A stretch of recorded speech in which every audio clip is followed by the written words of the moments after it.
तो देखिए, जब भी बात इन्वेस्टमेंट की आती है तो आजकल ये कहा जा सकता है कि मार्केट में इन्वेस्टमेंट का जो गुरु बन चुका है, जो एक मंत्रा चलता है, उसमें सबसे पहले नाम ही एसआईपी का आता है। तो मैं आपसे ये जानना चाहूंगी कि अगर कोई व्यक्ति सोच रहा है कि मुझे इन्वेस्ट करना है तो वो एसआईपी की ओर जाए या फिर लमसम की ओर? अगर मार्केट करेक्ट हो चुका है, राइट, अच्छी वैल्यूएशन है, आपको लगता है कि यार टॉप से काफ़ी नीचे आ चुका है, तो हम लमसम इन्वेस्ट कर सकते हैं। तो आपको फ्यूचर में वो बहुत अच्छा रिटर्न दे जाएगा। लेकिन अगर आपके पास में बहुत सारे पैसे नहीं हैं तो आपको मंथली ही करना चाहिए। सिप है, सिप जो है आपको एक सिस्टमेटिक इन्वेस्टमेंट, एक डिसिप्लिन इन्वेस्टमेंट की तरफ आपको लेके जाता है, एक हैबिट फॉर्मेशन है। सिप से आप एक अच्छा भी कॉर्पस क्रिएट कर सकते हो। सिप के अंदर ये है कि आपकी एवरेज रुपी कॉस्ट आ जाती है कि मार्केट के किसी भी लेवल पे पैसा आप इन्वेस्ट करो, आपको एक अच्छी यूनिट्स मिल जाती है जो आगे जाके एक बड़ा सा कॉर्पस बन जाता है। अगर आपके पास लमसम है तो आप लमसम भी इन्वेस्ट कीजिए, लेकिन जब मार्केट हाई से नीचे आ चुका हो, करेक्ट हो चुका हो, अब आपको लगता है कि यार ये सही टाइम है, और अपने जो आपके वित्तीय सलाहकार है उसको साथ में लेकर के फिर आप इन्वेस्ट कीजिए लमसम। नहीं तो ये कभी कभी मुश्किलें भी पैदा कर सकती है। देखिए, मान लीजिए अगर ऑफिस में कोई एक लड़का है या कोई व्यक्ति है, वो नौकरी कर रहा है, तो उसके लिए आप क्या एडवाइस करना चाहेंगे कि उसको लमसम करना चाहिए या फिर ऐसा ही? सी, कोई यंग इन्वेस्टर्स है, शायद उनके पास में उतनी सेविंग्स नहीं होगी, राइट, वो आगे सेविंग्स करना चाहेंगे। सेविंग्स का मतलब है कि जो आपकी फ्यूचर सैलरी है उसमें से आप हर महीने थोड़ा थोड़ा सैलरी को सेव कीजिए। It's a systematic. उससे क्या फ़ायदा होगा? दो फ़ायदा होगा। एक तो आपके पैसे जुड़ जाएंगे, दूसरा एक हैबिट फॉर्मेशन हो जाएगा, सिस्टमेटिक इन्वेस्टमेंट हो जाएगा जो आगे जा करके एक बहुत अच्छा वेल्थ क्रिएट करेगा। तो जो भी यंग इन्वेस्टर्स है उनको हमेशा मेरा ऐसा मानना है कि यंग इन्वेस्टर्स का मतलब ये हो गया कि जिस दिन आपकी पहली सैलरी का चेक मिलता है या सैलरी क्रिएट होता है उस दिन से आपको स्टार्ट कर देना चाहिए सिप, ताकि छोटी छोटी सेविंग्स, छोटी छोटी बचत आगे जाकर के बहुत बड़ा कॉर्पस क्रिएट कर सके। मतलब लमसम की ओर नहीं जाना चाहिए ना, ऐसे लोगों लमसम को उनके पास पैसे है तो ज़रूर करना चाहिए, लेकिन लेकिन अगर मार्केट की वैल्यूएशन अच्छी है, मार्केट करेक्ट हो चुका है तो करना चाहिए। अदरवाइज आपको सिप की तरफ जाना चाहिए। सिप में ये है कि आप मार्केट, आप भूल जाइए कि मार्केट कहाँ है कहाँ नहीं है। आप एक डिसिप्लिन इन्वेस्टर की तरह हर महीने पैसे सेव करते जाइए। अगर आप देखेंगे लॉन्ग टर्म में तो आपको बहुत अच्छा रिटर्न दे के जाएगा वो।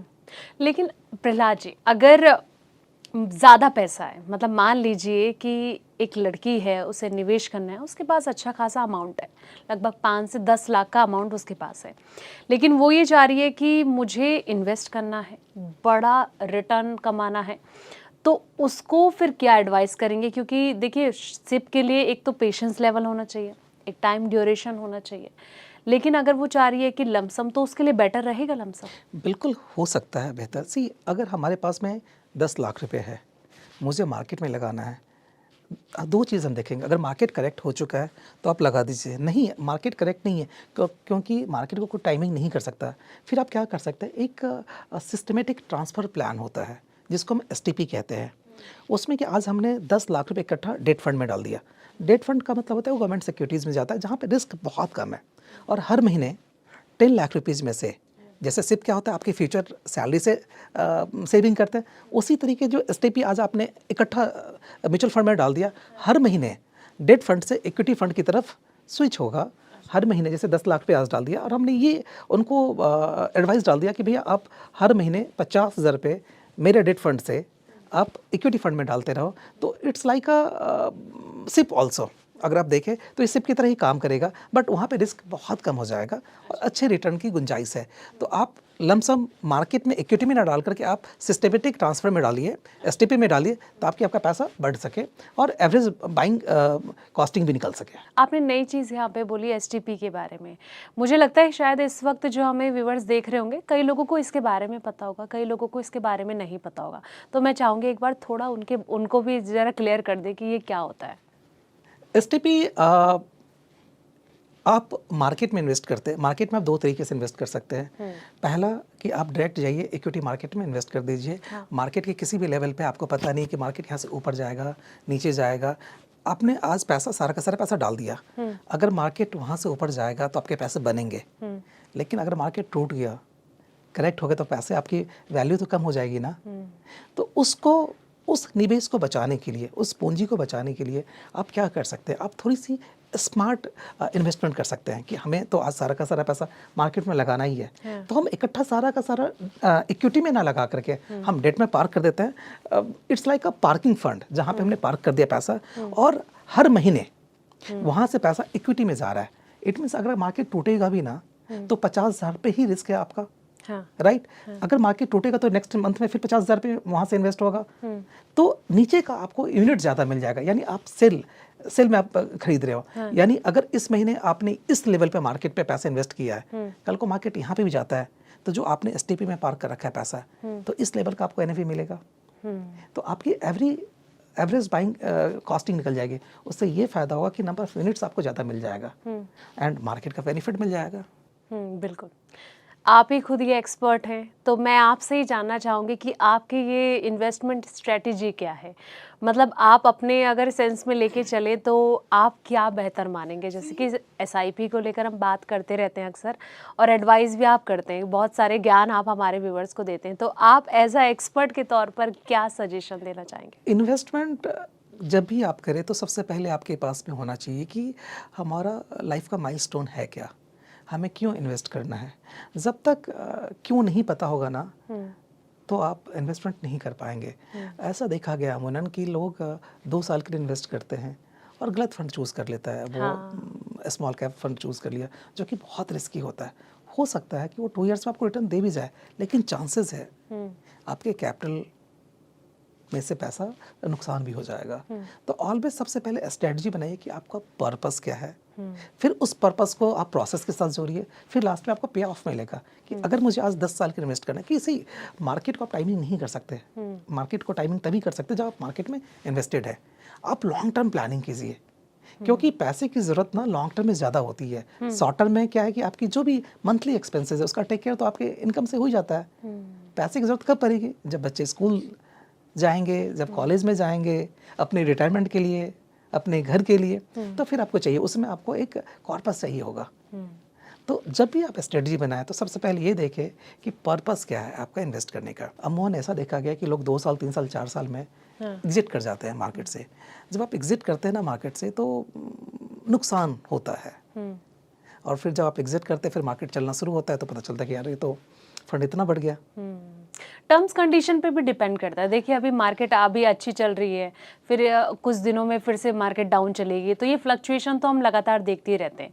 अभी हम ऑफ कैमरा रिस्क रिवॉर्ड की बात भी कर रहे थे, आपने बहुत अच्छी बात बोली थी कि देखिए जब कहीं पे कोई निवेश करना है ना तो रिस्क रिवॉर्ड का जो कॉन्सेप्ट है वो समझना बहुत ज़रूरी है। तो यही चीज़ आप कहना चाह रहे हैं कि रिस्क रिवॉर्ड जब तक आप नहीं समझेंगे चीज़ों को तब तक आपको नहीं पता चलेगा कि क्या हॉरिजन बन सकता है। बिल्कुल सही बात है। रिस्क और रिवॉर्ड तो ऐसे टर्म है इन्वेस्टमेंट में जो हर इन्वेस्टर्स को पता होना चाहिए कि हम अपने पैसे पे कितने रिस्क ले सकते हैं। आप जितना अपने पैसे पे रिस्क लोगे उतना चांसेस है कि आपका पैसा मल्टीप्लाई होगा, राइट। सबसे ज़्यादा रिस्की कौन से इन्वेस्टमेंट्स होते हैं? वो होते हैं जो स्मॉल कैप कंपनियां हैं, जो छोटी कंपनियां हैं। अगर उनके पास में ऑर्डर्स आ गए, कुछ जैसे अभी जीएसटी का कुछ रिफॉर्म्स हुआ है, अगर उस इंडस्ट्री को फ़ायदा होगा तो शायद वो पैसा तेज़ी से बढ़ेगा, अगर नहीं होगा तो पैसा टूट भी सकता है। तो सबसे पहले स्ट्रेटजी बनाइए, रिस्क एंड रिवॉर्ड देखिए कि हम अपने पैसे पे कितना रिस्क ले सकते हैं। और मुझे लगता है कि यंग एज में आपको अपने पैसे पे रिस्क लेना चाहिए। क्यों लेना चाहिए? क्योंकि आपके पास में टाइम बहुत ज़्यादा है। अगर आज आप 25 के हैं, 30 के हैं, 35 के हैं, तो आपको ज़रूर लेना चाहिए अपने पैसे पे रिस्क। और मल्टी कैप ऐसे कंपनी में, मिड कैप ऐसे कंपनी में पैसा लगाना चाहिए ताकि 8 साल 10 साल 15 साल में कंपाउंडिंग होकर के तकरीबन आपका 15 से 17% का IRR आ जाएगा, जो कि बहुत बड़ा पैसा होगा। अच्छा, यस। अगर आप 50 प्लस के तो थोड़े से आप अपने पैसे पे कम रिस्क ले सकते हैं। क्यों ले सकते हैं? क्योंकि आपको लगता है कि 5 साल के बाद 10 साल के बाद मेरी रिटायरमेंट होने वाली है, तो आप फिर आप थोड़े से बैलेंस फंड की तरफ जाइए या डेट फंड की तरफ जाइए। अभी आप कह रहे थे ना कि जिस तरीके से मिड कैप स्टॉक में आप दाव लगा सकते हैं कि अगर आपका टाइम ड्यूरेशन अभी कम है, मतलब आप कम एज के हैं, तो इस कंडीशन में लमसम में लगाया जा सकता है, मतलब कि मेरे पास इतने पैसे हैं और मुझे सारा इस स्टॉक में लगाना है, तो ये समझदारी हो सकती है? सही, आप लगाने को लगा सकते हैं, फिर वही देखने की चीज़ है कि मार्केट का कंडीशंस क्या है, मार्केट का लेवल क्या है।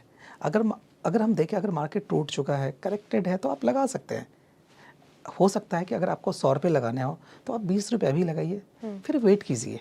अगर थोड़े से और करेक्ट होता है तो 20 रुपये और लगा दीजिए। ऐसे करते करते करते आप 4 बार 5 बार अपने पैसे को इन्वेस्ट कर सकते हैं मार्केट में। उससे ये फ़ायदा होगा कि आपकी एवरेज रुपी कॉस्ट निकल जाएगी और फ्यूचर के लिए फिर फ़ायदा होगा, आपका कॉर्पस अच्छा बनेगा। प्रहलाद जी, अगर मैं रिटर्न की बात करूं, देखिए कोई निवेश करता है तो रिटर्न सबसे पहले, अब दुकान में भी जाते हैं तो हम पहले बेनिफिट पूछते हैं ना कि अगर हमें ये चीज़ खरीदनी है तो इसके फ़ायदे क्या क्या है। तो मैं रिटर्न पे अगर आना चाहूँ तो इन दोनों में से रिटर्न कहाँ पर ज़्यादा बन सकता है, क्या थंब रूल है इसका? अगर मैं लमसम की बात करूँ या सिप की बात करूँ, तो एक स्ट्रेटजी है जिसको हम हाइब्रिड स्ट्रेटजी कहते हैं। वो हाइब्रिड स्ट्रेटजी क्या होता है कि आप सिप भी करते रहिए हर महीने एक डिसिप्लिन्ड वे में, जो फ्यूचर इनकम उसको आप सिप करते रहिए। और जब लगता है कि मार्केट करेक्ट हुआ है, मार्केट टूट चुका है या करेक्शंस हुए हैं, तो आपके पास जो पैसे पड़े हुए हैं आप उसमें लमसम इन्वेस्ट कर दीजिए, जिससे एक तो एवरेज रुपी कॉस्ट आ जाएगी, प्लस नीचे की मार्केट के भी नीचे का भी बेनिफिट आपको मिल जाएगा। तो इस हाइब्रिड स्ट्रेटजी में ना आपको ज़्यादा फ़ायदा मिलेगा। तो दोनों ये जो हाइब्रिड स्ट्रेटजी है, इसको बिल्कुल हमें यूज़ करना चाहिए। दोनों में लगाया जा सकता है दाव? बिल्कुल लगाना चाहिए, बिल्कुल लगाना चाहिए, और लोग लगाते भी हैं और अच्छे पैसे बनाते भी हैं। लेकिन मान लीजिए कि अगर किसी का रिटायरमेंट हुआ है, किसी को बोनस मिला है, तो आज भी हम कई लोगों को देखते हैं कि वो एफडी, आरडी इन्हीं में ही ज़्यादा ट्रस्ट करते हैं, क्योंकि कहीं ना कहीं उनको ये लगता है कि कुछ ना हुआ तो एक जो सेफ रिटर्न है वो तो मिलेगा ही, 7 से 8% का रिटर्न तो उन्हें मिलेगा ही मिलेगा।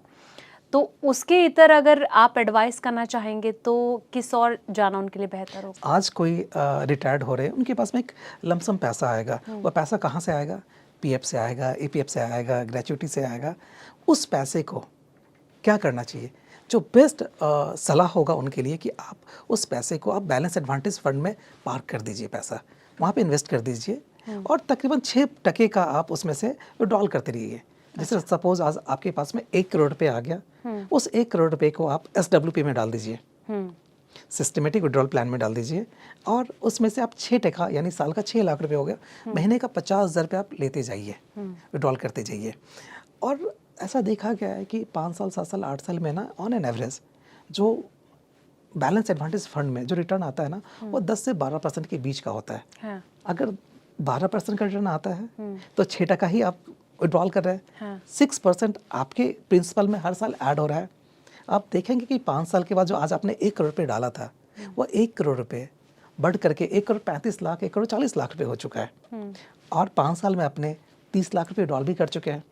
तो ये स्ट्रैटी काफ़ी अच्छी स्ट्रैटी है, और जितने भी रिटायर्ड लोग हैं जिनके पास लमसम पैसा है उसको यूज़ कर सकते हैं, जिनको मंथली इनकम की ज़रूरत है, ज़रूर करना चाहिए ऐसा। तो उनके लिए SWP सबसे बहुत अच्छा बेस्ट प्रोडक्ट है आज के डेट में। अच्छा। यस। तो जैसे कि हम करोड़पति बनने की बात करते रहते हैं, मतलब आप हमारे इन्वेस्टर्स को कहते हैं कि आप यहाँ पर इन्वेस्ट करिए तो बेहतर। अच्छा, कहाँ चांसेस ज़्यादा हैं? दोनों जगह चांसेस ज़्यादा है। आपने एक कॉर्पस बना रखा है, हाँ। एक बनाने का सोच रहे हैं, एक जो पिछले 10 साल 15 साल 20 साल में अपने पैसे इकट्ठे किए हैं, एक वो कॉर्पस जो अगले 10 साल 15 साल में अपनी फ्यूचर सैलरी से करेंगे। तो स्ट्रेटजी ऑलवेज हाइब्रिड स्ट्रेटजी होनी चाहिए। जो पैसा है उसको अच्छे तरीके से इन्वेस्ट करे, और जो पैसा आने वाला है उसको भी डिसिप्लिन वे में अच्छी तरीके से सेविंग करे। हो सकता है कि जो पैसा आपने अर्न कर रखा हो उसको ज़्यादा रिस्की फंड में मत डालिए। अच्छा। उसको आप ब्लू चिप स्टॉक्स में, ब्लू चिप फंड में डालिए, जहाँ पे लार्ज कैप फंड है, जहाँ पे शायद आपको 10 से 12% का रिटर्न आएगा, लेकिन जो फ्यूचर इनकम वाला पैसा है, जो सिप है, उसको आप मल्टी कैप में इन्वेस्ट कर सकते हैं, जहाँ पे पैसे थोड़े ज़्यादा बनेंगे। अच्छा, यस। मतलब आप घूम फिर के एसआईपी पे आ गए, जिसे आप कह रहे हैं कि यहाँ पर आपके पैसे बन सी सकते हैं। पैसे बनाने के लिए ना, पैसे कॉर्पस बनाने के लिए आपको एसआईपी बेस्ट तरीका है, जहाँ पे आपका एक कॉर्पस बन जाता है और कॉर्पस बनने के बाद उस पैसे को आप जहाँ भी इन्वेस्ट करना चाहे आप कर लेकिन वही सकते चीज़ है ना कि आजकल ना लोग सब्र नहीं है, मतलब सबको ना कम टाइम में बड़ा मुनाफा, बड़ा रिटर्न, डबल हैं। ट्रिपल देखिए रिटर्न। यही प्रॉब्लम है इन्वेस्टर्स के साथ कि आज हम 20 साल का लोन का कमिटमेंट्स ले लेते हैं। अगर आज हम कोई घर खरीदते हैं हाँ, तो 20 साल 25 साल 30 साल का ईएमआई का कमिटमेंट्स ले लेते हैं ना, और हमें 25 साल 30 साल तक ईएमआई पे करना पड़ता है। लेकिन जब इन्वेस्टमेंट की बारी आती है ना, तो हमें लगता है यार 3 साल 4 साल 5 साल बहुत लंबा वक्त है। हाँ, जितना टाइम आप पे बैक करने में लगाते हैं, लोन को रीपेमेंट करने में लगाते हैं, अगर शायद आपने उसका आधा टाइम भी इन्वेस्ट में लगा दिया ना, तो बहुत बड़ा कॉर्पस बन सकता है।